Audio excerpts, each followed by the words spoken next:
कि हम भगवान की भक्ति करते हैं, पूजा पाठ करते हैं, व्रत भी करते हैं, फिर भी हमारी मनोकामना पूरी नहीं होती है। भगवान हमारी नहीं सुनते हैं, इससे हम हताश हो जाते हैं।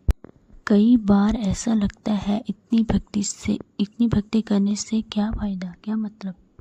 आप अपनी मनोकामना घर बैठे ही हनुमान जी से पूर्ण करवा सकते हैं। आपको सपने में भगवान जी दिखे या भगवान का मंदिर दिखे, इस तरह से भगवान आपको संकेत देंगे। जय सिया राम, जय बजरंगबली। आशा करती हूँ आप सब लोग ठीक होंगे। दोस्तों, कई लोगों की शिकायतें हैं कि हम भक्ति करते हैं, पूजा पाठ करते हैं, व्रत भी रखते हैं, फिर भी हमारी मनोकामना पूरी नहीं होती है।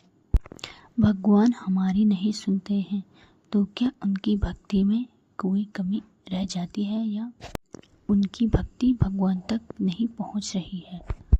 क्या है जिसकी वजह से आपकी मनोकामनाएं पूर्ण नहीं हो रही हैं? तो दोस्तों, हनुमान जी को अर्जी लगाने के लिए उपाय मैं आज आपको लेके आई हूँ। कैसे आप बजरंगबली को अपनी अर्जी लगाकर अपनी मनोकामनाएं पूर्ण करवा सकते हैं और हनुमान जी आपको कोई ना कोई संकेत जरूर देंगे। तो दोस्तों, आज का वीडियो बहुत ही महत्वपूर्ण होने वाला है, तो एंड तक बने रहिए और अच्छे से वीडियो को देखिए, समझिए और इस उपाय को आप भी जरूर से कीजिए। दोस्तों, आप कोई भी उपाय कर रहे हो, उसके लिए आपको कोई ना कोई सामग्री की ज़रूरत होती है। तो चलिए आज जानते हैं आपको किन किन सामग्रियों की ज़रूरत पड़ेगी इस उपाय को करने में, जो कि आप बजरंगबली को घर बैठे ही अर्जी लगाकर अपनी मनोकामनाएं पूर्ण करवा सकते हैं। जय बजरंगबली, कमेंट में जय बजरंगबली ज़रूर से लिख दीजिएगा। सबसे पहले आपको बजरंगबली की एक प्रतिमा लेके आनी है। पंचमुखी या बैठे हुए हनुमान जी की प्रतिमा लेके आनी है। खड़े हुए हनुमान जी की प्रतिमा को नहीं लाना है। और उसके बाद 1.25 मीटर या जितना भी आप चाहो उतना लाल कपड़ा लेके आ सकते हैं। उसके बाद आपको लाल या पीले रंग का कलवा लेकर आना है। कलावा, एक नारियल भी लेके आना है। नारियल जटा वाला होना चाहिए, कच्चा होना चाहिए, उसके अंदर पानी भी होना चाहिए। आपको नारियल छिला हुआ नहीं लेके आना है, आपको जटा वाला नारियल ही लेके आना है। उसके बाद आपको 5 या 7 लौंग ले आने हैं और वो लौंग फूल वाले होने चाहिए। 5 या 7 ला सकते हैं आप, 5 भी चलेगा, 7 भी चलेगा, बट फूल वाले होने चाहिए, टूटे खंडित नहीं होने चाहिए। और उसके बाद आपको वहाँ पे दक्षिणा भी रख देनी है। 11 रुपये सकते हैं, 21 रुपये रख सकते हैं, 51 रुपये रख सकते हैं, 101 रुपये रख सकते हैं, 500 रख सकते हैं। जितने भी आपकी सामर्थ्य में हो उतने ही आप वहाँ पे रख सकते हैं। उसके बाद आपको एक हनुमान जी वाला सिंदूर लेके आना है और उसके बाद एक कोरा कागज़ लाना है, साफ सुथरा। उसके बाद आपको एक पेन भी रख देनी है, रेड या ग्रीन कलर की। रेड कलर की हो तो बहुत ही अच्छी।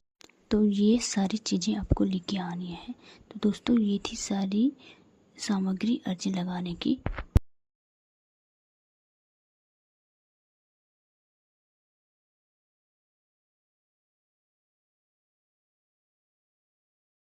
तो दोस्तों, अब देखते हैं कि अर्जी कैसे बांधनी है। मंगलवार के दिन ब्रह्म मुहूर्त में उठकर लाल आसन पर बैठना है। आपको नहा धो करके स्वच्छ वस्त्र पहन करके, उसके बाद आपको वहाँ पे पूजा की, जहाँ पे आपने स्थान चुना है अपने लिए पूजा करने के लिए, वहाँ पे बैठ जाना है और एक घी का दिया जलाना है। दिया जलाने के बाद आपने जो सफ़ेद कागज़ लिया था उसको अपने हाथ में ले लेना है और पेन भी ले लेनी है। कागज़ पर आपको सबसे पहले जय सिया राम लिखना है। उसके बाद ओम हनुमते नमः लिख देना है। ध्यान से सुनिएगा, जय सिया राम और उसके बाद ओम हनुमते नमः लिख देना है। उसके बाद आपको अपना नाम लिख देना है, अपना सरनेम लिख देना है और अगर आपको अपना कोई गोत्र पता हो तो वो भी लिख देना है। उसके बाद जो स्थल, मतलब जहाँ पे आप रहते हो वर्तमान में, वो स्थल लिख देना है और उसके बाद अपनी मनोकामनाएं लिख देनी है पूरी। परंतु आपको एक बात का ध्यान रखना है, आपको मनोकामना एक ही लिखनी है, एक से ज़्यादा नहीं लिखनी है। आपकी जो भी मनोकामना है वो लिख लीजिए, बट एक ही होनी चाहिए। और याद रखिए, आप इतने भक्ति भाव से लिखिए कि जैसे आप अपने किसी प्रियजन को ये लेटर लिख रहे हैं या अपनी मम्मी को जैसे प्रिय भाव से बोलते हैं, लिखते हैं, अपने भाई बहन को या आपका कोई प्रियजन हो या कोई दोस्त हो, मतलब बजरंगबली को, इस तरीके से मान के आप लिख सकते हैं। और अपनी मनोकामना स्पष्ट शब्दों में लिखिएगा। उसके बाद लास्ट में आपको एक चौपाई भी लिखनी है। कवन सो काज कठिन जग माही, जोत नाही होय तात तुम पाही। ये चौपाई लिख देनी है। उसके बाद लास्ट में आपको अपने सिग्नेचर कर देने हैं, मतलब अपना नाम लिख देना है। सिग्नेचर के बाद लास्ट में फिर से आपको जय श्री राम लिख देना है। इतना हो गया। और उसके बाद आपने जो अर्जी लिखी है उसको फोल्ड कर देना है। उसके बाद आपको जो आपने अर्जी लिखी है उसको, जो कच्चा नारियल आप लेके आए थे, उसके ऊपर रख देना है।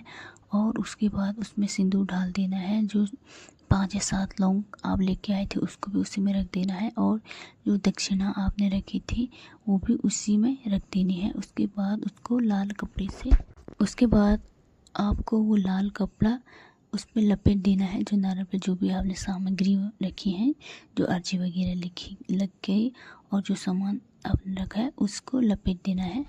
उसके बाद आप जो अर्जी रखी, पोटली बनाई आपने, उसको कलावे से 7 बार, 5 बार, 11 बार, 21 बार, 108 बार, जितने बार आपको चाहे आप उसको बांध सकते हैं।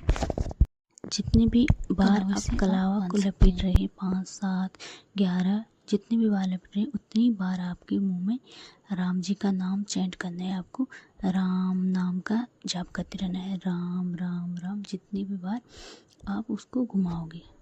उसके बाद आपने कलावा फेर लिया। उसके बाद जब आप गांठ लगाओगे लास्ट में, उस टाइम भी जय श्री राम का नाम आपके मुंह में होना चाहिए। अब ये हो गया, आपने अर्जी बांध ली है और इसको हनुमान जी के समक्ष रखना है।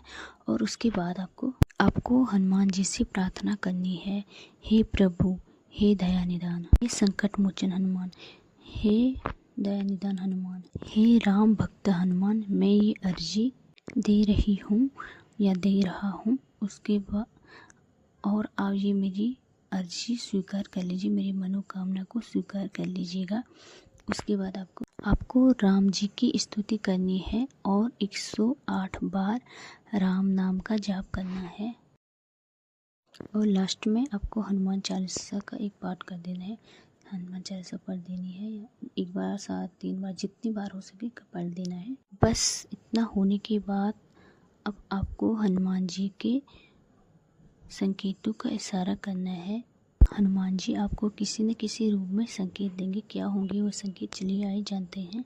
या आपको किसी बंदर के रूप में संकेत देंगे, या आपके सपनों में बंदर दिखेगा, या फिर आपके घर के आसपास बंदर दिखे, या हनुमान जी आपको सपने में दर्शन दें, या फिर सपने में हनुमान जी का मंदिर दिखे आपको। इस तरीके से भगवान जी आपको संकेत देंगे। जैसे आपको संकेत मिले आप समझ लेना कि आपकी अर्जी प्रभु श्री बजरंगबली ने स्वीकार कर ली है। ये हनुमान जी की अर्जी लगाने का उपाय है। जहाँ पर आपके काम में, आपकी मनोकामना में कोई बाधा आ रही हो, आप भगवान बजरंगबली को अर्जी लगाकर अपनी मनोकामनाएं पूर्ण कर सकते हैं। आप पूरी श्रद्धा से और भाव से इस उपाय को कीजिएगा। हनुमान जी आपकी मनोकामना अवश्य ही पूरी करेंगे, आपको संकेत देंगे।